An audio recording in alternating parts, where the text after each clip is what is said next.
Maligayang pagbabalik sa Good Morning Boss. Mga boss, itong Sunday lamang ay nakanonize na ang dalawang Pope, si Pope John the 23rd at si Pope John Paul II. At kaugnay niyan, meron daw itinayo na isang simbahan sa ngalan ni Pope ni St. John Paul II. Para matunghayan yan, alamin natin yan dito lamang sa Cultural Review.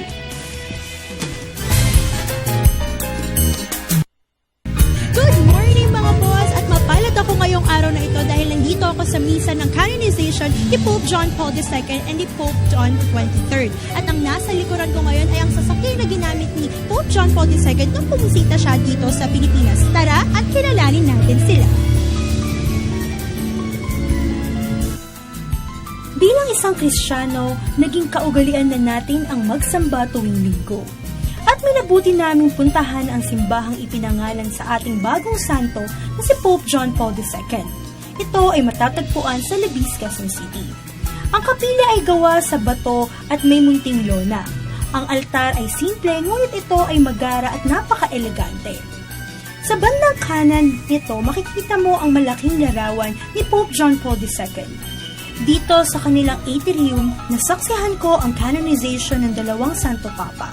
At ang center of attraction ng St. John Paul II Parish ay ang Pope Mobile na ginamit ni Pope John Paul II noong bumisita siya dito sa bansa sa selebrasyon ng World Youth Day noong taong 1995. Ito ang kauna-unahan sa kasaysayan ng simbahang Katoliko na dalawang living popes ang sabayang canonization ng dalawa din nilang predecessors.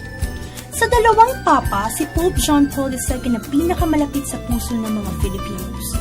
Dahil sa kanyang pagbisita dito sa bansa noong taong February 1981. Para sa beatification ni Lorenzo Ruiz, ang kauna-unahang Filipino saint noong January 1995. At dahil sa angking karisma, maraming naging deboto nito gaya ni Ginang Sariso. I already know Pope John Paul for a long time because he's really lovable, no? Ang kanyang amiable face will show you that he really deserves to be a saint. I'm a little sick and I know that he has given some miracles to some nuns who are suffering from Parkinson.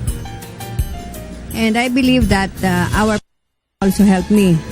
Si Pope John the 23rd ay di man kasing popular ni Pope John II sa mga Filipinos, ngunit ito ay minahal ng mga Filipinos noong panahon niya at tinawag siyang The Good Pope. Si John the 23rd o kilala sa tawag na Angelo Joseph Roncalli, kanyang totoong pangalan, malaki ang naiambag niya sa simbahang Katolika sa paanong pamamaraan. Inopen niya or binuksan niya yung pinto ng simbahan para sa mga tao, para makilala kung ano ang simbahan. Kaya pinasimulan niya ang Second Vatican Council. Di ba sa special event na ito, nasaksihan ko din ng mga relics ni Blessed John Paul II at images ng Our Lady of Guadalupe at Our Lady of Poland na parehong benindisyonan ni Blessed John Paul II doong siya ay Pope. Ang relics po ni John Paul at ni John the 23rd ay dinala dito para ang mga Pilipino ay mapalalim ang kanilang pagmamahal at debosyon para sa mga santo. May dalawa po tayong set ng relics. Ang first set po, Davao. Yun po ay nasa Poland. Galing pong Poland yun.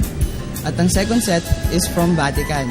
At ang mga ibang relics po ay mga dinonate or pinahiram po ng iba't ibang pare, madre, lay, at mga simbahan po.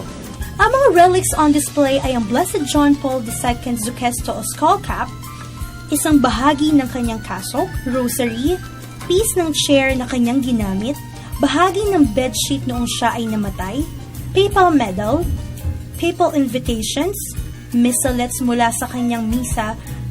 Likas sa mga Filipino ang pagiging isang mabuting Kristiyano at nakaugalian na natin sa ating mga fiesta at pagpiging ang pagpuri sa ating mga patron saints bilang pasasalamat sa mga biyaya sa kanilang ipinagkaloob.